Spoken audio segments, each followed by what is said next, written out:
114. Del estilo como espejo del carácter.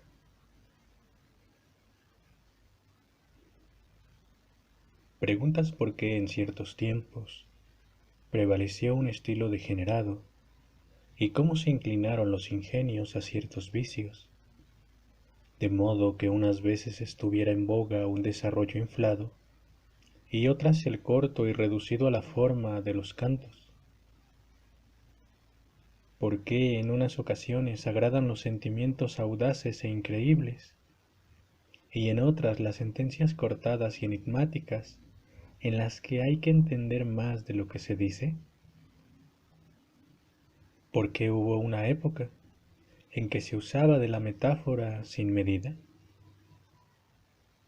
Por aquello que sueles oír al vulgo, de lo que los griegos hicieron un proverbio. Tal es el lenguaje de los hombres, cuál es su vida. Así como los actos de cada cual son semejantes a su habla, así la manera de hablar imita las costumbres de cada tiempo. Si decayó la moral pública y se dio a las delicias, es prueba de la lujuria pública la lascivia del lenguaje, siempre que no esté en uno u otro, sino que sea aprobada y usual. No puede ser uno el color del ingenio y otro el del ánimo. Si éste es sano, ordenado, grave, moderado, el ingenio es también conciso y sobrio. Viciado aquel, éste también se contamina. ¿No ves cómo, cuando el ánimo se ablanda, se arrastran los miembros y se mueven los pies perezosamente? ¿Cómo, si se afemina, en la misma manera de andar aparece la molicie?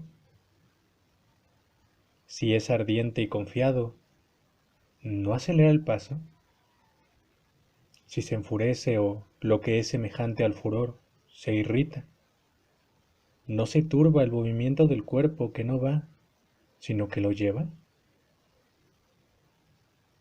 Piensa que esto le sucede mucho más al ingenio, que está totalmente mezclado al ánimo, porque él se moldea, a él obedece, de él toma su ley. Como vivió Mecenas es tan conocido, que no hay que narrar ahora cómo andaba, lo exquisito que era, su ansia de ser visto, su empeño de no ocultar sus vicios. ¿Pues qué? ¿No es su estilo tan suelto como el desteñido? ¿No son tan aparatosas sus palabras como su manera de arreglarse, su compañía, su casa, su mujer? Hubiera sido un varón de gran ingenio si hubiera ido por camino más recto, si no hubiese evitado que se le entendiese, si no hubiese sido difuso hasta en el lenguaje. Verás, pues, en él la elocuencia de un hombre embriagado, vagabunda y llena de licencia. ¿Qué más feo que un río con su ribera trenzada de selvas? Mira cómo aran el cauce con arados y volviendo su curso abandonan los huertos. ¿Qué? Y aquella mujer con los cabellos rizados, que arrulla con los labios como una paloma y comienza a suspirar, cómo se marchitan con la cabeza caída los tiranos de la selva. Banda inexplicable, se van introduciendo con banquetes, tientan las casas con botellas y como esperanza exigen la muerte. Apenas un genio testigo de su fiesta, los hilos de un acero tenue y una masa crujiente. La mujer o la hija revisten el hogar. ¿No se te ocurre, tan pronto como lees estas cosas, que quien las escribe es aquel que andaba siempre por la ciudad con la túnica suelta? Pues hasta cuando suplía las funciones de César, ausente se le conocía en que iba desceñido. Aquel que en el tribunal, en la tribuna, en toda reunión pública aparecía con la cabeza cubierta con el manto, sin dejar fuera más que las orejas. No de otra manera que como suelen presentarse en la academia del rico fugitivo, aquel que, cuando las guerras civiles hacían más ruido y la ciudad estaba angustiada, y bajo la ley marcial se presentaba en público acompañado de 2 eunucos, los cuales, sin embargo, eran más viriles que él mismo. Aquel que se casó 1000 veces sin haber tenido más que una sola mujer.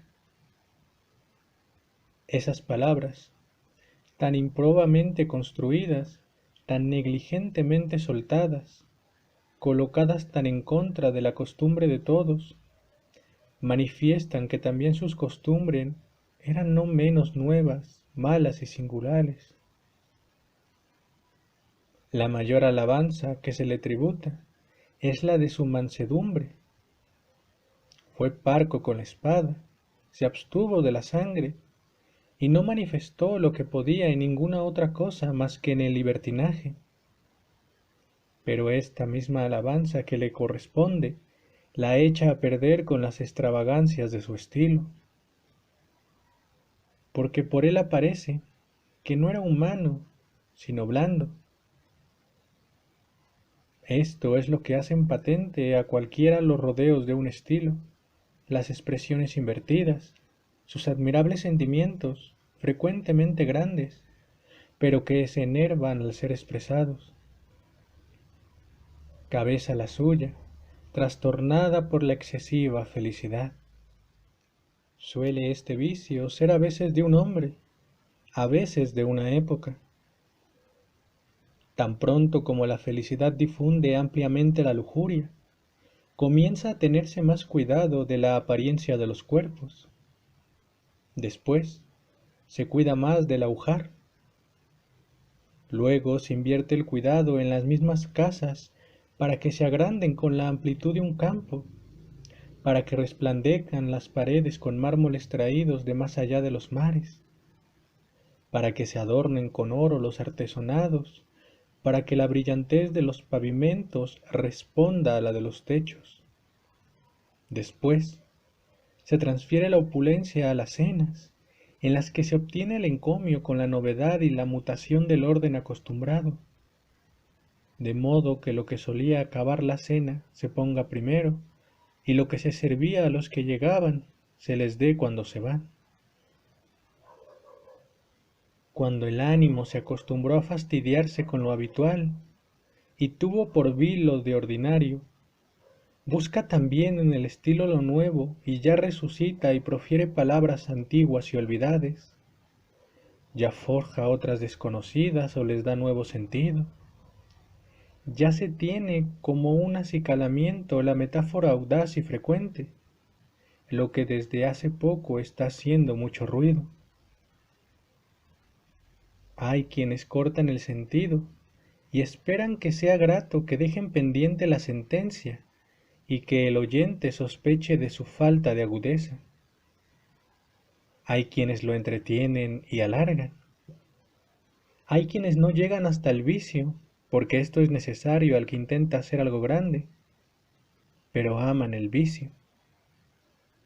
Así es que donde quiera que veas que agrada un estilo degenerado, no dudes de que allí las costumbres también se han desviado de lo recto.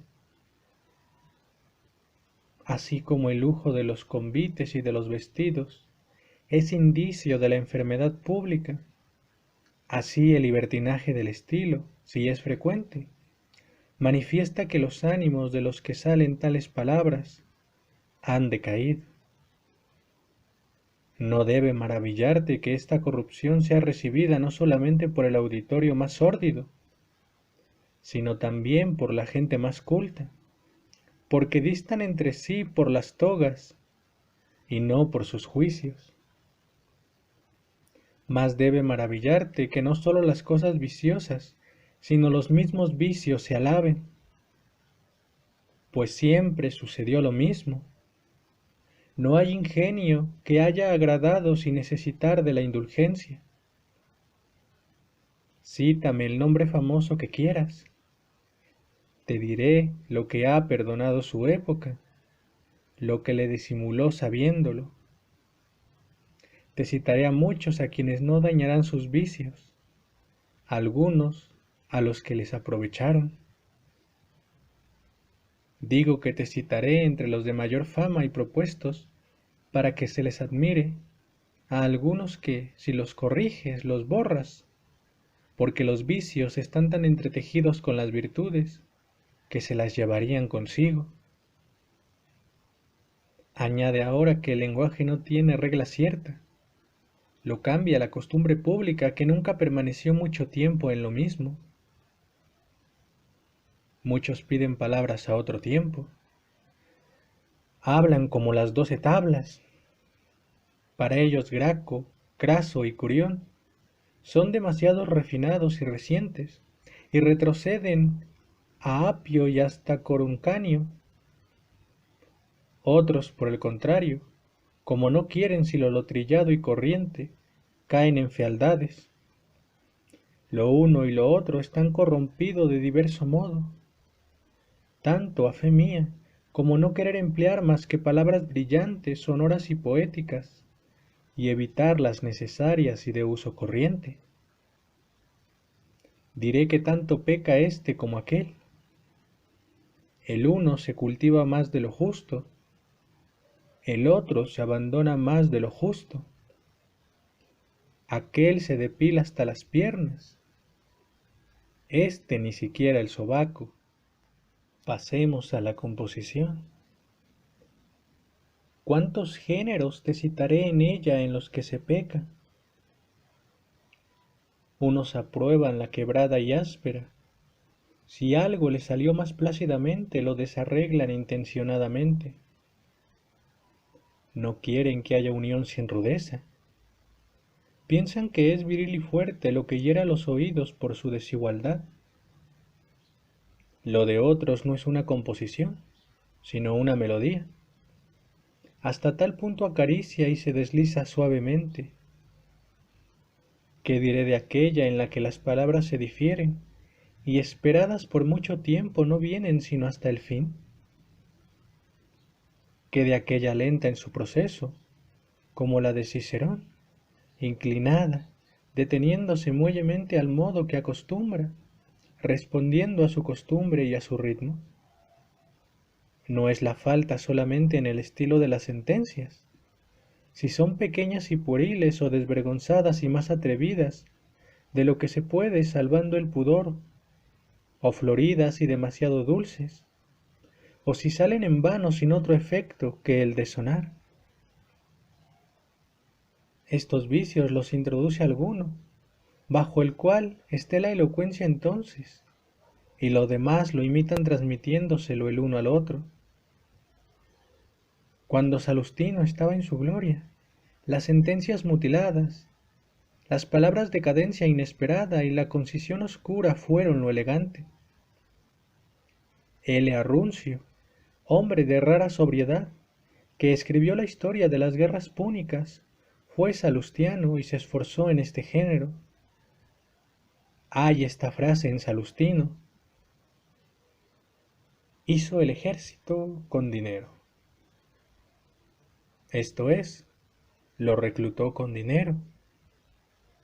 Comenzó a gustarle esto a Arruncio y lo puso en todas las páginas. Dice en un lugar: hicieron la huida con los nuestros. Y en otro sitio: Hierón, rey de Siracusa, hizo la guerra. Y en otro: estas noticias hicieron que los parnomitanos se entregaran a los romanos. Tan solo quise darte a probar un poco. Todo el libro está entretejido con estas cosas. Lo que en Salustino fue raro, en este es frecuente y casi continuo y no sin razón, porque aquel caía en esto ocasionalmente, y Arruncio lo buscaba. Ve pues lo que sucede cuando se toma un vicio, por ejemplo. Dijo Salustio: Invernando las aguas. Arruncio en el primer libro de las guerras púnicas dice: de repente invernó el tiempo. Y en otro lugar, cuando quiere decir que todo el año fue frío, dice: todo el año invernó. Y en otro lugar, de allí mandó 60 naves ligeras, además de los soldados y los marineros necesarios, mientras invernaba el Aquilón. No dejó de meter esta palabra en todos los lugares. En cierto lugar, dice Salustio, en medio de las guerras civiles, busca las famas de justo y bueno. Arruncio no pudo contenerse, y en el primer libro pone inmediatamente que eran grandes las famas de Régulo. Estos y otros vicios parecidos, que la imitación imprimió a alguien, no son indicios de lujuria ni de ánimo corrompido, porque debe ser de los propios y nacidos de uno mismo, de los que tú colijas sus pasiones. El lenguaje de un hombre iracundo es iracundo, el del conmovido excesivamente excitado, el del afeminado tierno y flojo. Ve lo que hacen esos que se depilan la barba del todo o parcialmente, que se rasuran y raen cuidadosamente lo de junto a los labios, dejando crecer la parte restante, que llevan ropas de colores atrevidos y togas transparentes, que no quieren hacer nada que no atraiga las miradas de los hombres, excitan a los otros y reclaman su atención, quieren incluso ser reprendidos con tal de que se les mire. Así es el estilo de Mecenas, y de todos los otros que no se equivocan por casualidad, sino sabiéndolo y queriéndolo. Esto nace de un gran mal de ánimo. Así como en la embriaguez, la lengua no titubea antes que la razón haya cedido a la carga y esté vencida o entregada. Así este vicio del lenguaje, ¿qué otra cosa es sino embriaguez? No es ofensivo a nadie, hasta que no oscila el ánimo. Cúrese pues éste. De él salen los sentimientos y las palabras. De él nos viene la disposición, la expresión del rostro, la manera de andar. Cuando está sano y fuerte, también el lenguaje es robusto, fuerte y viril. Si él cayó, todo lo demás sigue su derrumbamiento. Vivo el rey, todos tienen un solo pensamiento. Muerto, rompen sus pactos. Nuestro rey es el ánimo. Incólume él, todo lo demás permanece en su oficio. Obedece, se somete. A poco que vacile, se tambalea a la vez todo. Cuando se ha entregado a la voluptuosidad, también sus funciones y sus acciones languidecen, y todo esfuerzo es blando y flojo. Puesto que he empleado este símil, perseveraré usándolo. Nuestro amo es a veces un rey, a veces un tirano. Es rey cuando mira a lo honesto, cuida de la salud del cuerpo que se le ha confiado, y nada le manda feo o sórdido. Pero cuando no se domina a sí mismo y es codicioso y afeminado, pasa a llevar un nombre odioso y cruel y se hace tirano. Entonces se apoderan de él y le urgen pasiones desenfrenadas, las cuales al principio le agradan, como le pasa al pueblo que, ociosamente, harto de larguezas, en definitiva nocivas, estropea lo que no puede consumir. Pero cuando la enfermedad ha devorado más y más las fuerzas del ánimo, y las delicias han descendido a la médula y a los nervios, alegre a la vista de las cosas para las que le volvió inútil su excesiva avidez, tiene como placer el espectáculo del ajeno, proveedor y testigo de la pasión, de cuyo uso le obligó a abstenerse lo mucho que de ella ingirió. Ni le es tan grato como amargo abundar en cosas agradables, porque no puede hacerlas pasar por la gula a su vientre, ni revolcarse con toda esa turba de mancebos y mujeres, y se entristece de que una gran parte de su felicidad desaparezca excluida por la impotencia de su cuerpo, porque ¿acaso no es locura, mi Lucilio, que nadie de nosotros piense que es mortal, que nadie piense que es débil? Sobre todo, que nadie piense que es uno solo. Mira nuestras cocinas y a los cocineros corriendo entre los fuegos. ¿Piensas que parece que sea para un solo vientre, para el que con tanto tumulto se prepara la comida? Mira nuestras bodegas llenas, con las vendimias de muchos siglos. ¿Te imaginas que es para un solo vientre, para el que se guardan los vinos de tantos años y de tantas regiones? Mira en cuántos lugares se labra la tierra, cuántos miles de colones la aran, la cavan. ¿Puedes creer que sea para un solo vientre, para el que se siembra en Sicilia y en África? Estaremos sanos y desearemos cosas módicas, si cada cual se cuenta por uno solo y a la vez sabe medir su cuerpo, en el que no puede caber mucho, ni por mucho tiempo. Pero nada te ayudará tanto a ser moderado en todas las cosas, como el pensamiento frecuente de la brevedad de la vida y de su incertidumbre. En todo lo que hagas, mira hacia la muerte.